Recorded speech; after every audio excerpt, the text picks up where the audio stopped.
তো আজকে বাবা সকাল সকাল না টাটকা রুই মাছ এনেছে, জ্যান্ত আর কি। তো দেখেই বুঝতে পারছো, তো রুই মাছটা ভালোভাবে আমার ধোয়া কমপ্লিট হয়ে গেছে। আর এখানে রুই মাছটা আজকে ভালোভাবে ঝাল করব। তো কাঁচা লঙ্কা পেঁয়াজ আর কি কাটা হয়ে গেছে, কাঁচা লঙ্কাটা পরে কেটে দেবো। এখানে টমেটো কাটা হয়ে গেছে আর আদা রসুনটা আমি পেস্ট করে ফ্রিজে রেখে দিই। তো এখানে দেখো মাছটা আছে, মাছটাতে এবার নুন হলুদটা মাখিয়ে ফেলবো।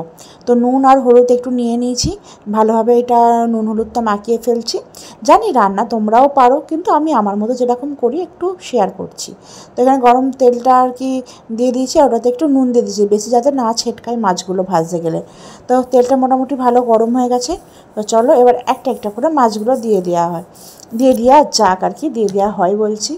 তো ভুল ত্রুটি হলে আমাকে ক্ষমা করে দিও ছোটো বোনের মতো। তো একটা একটা করে এখানে মাছ দিয়ে দিচ্ছি। আর রুই মাছ খেতে না খুব ভালো লাগে, রুই মাছটা বেশি করে আমার না ভাজা খেতে ভালো লাগে, গরম ভাত, রুই মাছ ভাজা আর আলু ভাতে। আর দেখো এখানে মাছগুলো আমার ভাজা কমপ্লিট হয়ে গেছে, আর বাদবাকি তেলটা পুরো তুলে রেখে দিয়েছি, অত তেলে আর রান্না করিনি। আর এবার এই তেলেতে আমি কালো জিরে ফোড়ন দেবো। আর আমি বেশিরভাগটা একটু ঝাল ঝুলেতে না কালো জিরে ফোড়নটা একটু দিই। জানি না তোমরা কীরকম করো, আমার থেকে ভালো রান্না পারো।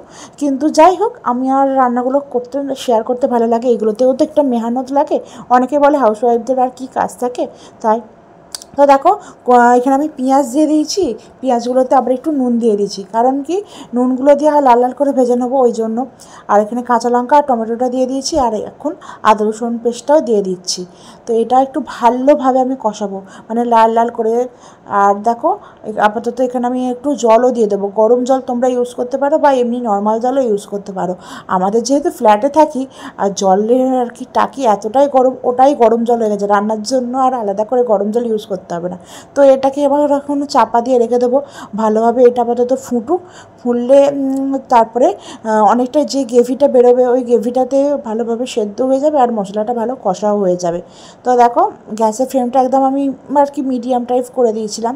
আর মোটামুটি এটা সেদ্ধ মানে অনেকটা দেখো গ্রেভিটা আর কি জুসটা বেরিয়ে গেছে। তো টমেটো যেহেতু দিয়েছি, এটা হালকা একটু টক টক হবে, আমি এটা এইভাবে খেতে খুব ভালোবাসি। আমি না, আমার থেকে বাবাই বেশি খেতে ভালোবাসে, আমিও ভালোবাসি। নিজের রান্না তো ভালো বলতেই হবে, দেখো প্রশংসা তো সবাই করবে আর নিন্দাও সবাই করবে, নিজেকেও তবুও সব কিছু বলাটা উচিত। তো এখন দেখো মশলাটা ভালোভাবে কষা গেছে, এখানে হলুদ গুঁড়ো দিয়ে দিচ্ছি, লঙ্কা গুঁড়ো দিয়ে দিচ্ছি। আর এখানে দেখো আরেকটু লঙ্কা দিয়ে দিচ্ছি, কাঁচা লঙ্কাটা যেহেতু আছে, ঝালটা তোমরা শুনে দিও, কারণ কি দেখো যে যা ঝাল খাওয়া সেটা তোমাদের ব্যাপার। আর নুনটাও সেম তাই, নিজেদের মতো করে দিয়ে দিও। আর এটাতে আমি এখন একটু কাশ্মীরি রেড মির্চিও দিয়ে দেবো। আর অল্প একটু চিনি অ্যাড করো, চিনি অ্যাড করাটা তোমাদের আর দেখানো হয়নি, কারণ কি এক হাতে ক্যামেরা মানে শ্যুট করছে আর এক হাতে মানে রান্না করছি, তো অসম্ভবই ব্যাপার। আর গ্রেভিটাতে এখন একটু এবার জল দিয়ে দিয়েছি, জল দিয়ে দেখো ভালোভাবে ফোটাচ্ছি, দেখতে পাচ্ছ কত সুন্দর কালার হয়ে গেছে কাশ্মীরি রেড মির্চি আর অল্প একটু চিনি দিতে। এইটাকে এবার ভালো করে এখন ফুটতেও দেবো। মাছগুলো তো দেবো, মাছের মাথাগুলো আমি রেখে দেবো, মাছের মাথাগুলো বাবাই খেতে খুব ভালোবাসে ভাজা। তো রুই মাছের মাথা যেহেতু, এগুলো দিয়ে তোমরা মুগের ডালও বানাতে পারো বা মুসুর ডালও বানাতে পারো, অসুবিধা নেই। তো দেখো মাছগুলো দিয়ে দিয়েছি, এবার আবার আর একটুখানি আমি নুন দিয়ে দিয়েছি। নুনটা দেওয়ার আগে আমি ভেবেছি হয়তো ক্যামেরা অন আছে, দেখি ক্যামেরা অন ছিল না দেখুন। তো ওই জন্য তোমাদেরকে জাস্ট এমনি মতো করে দেখিয়ে দিলাম। তো দেখো মোটামুটি মাছগুলো ভালোভাবে ফুটে গেছে, এবার আমি নামিয়ে ফেলবো।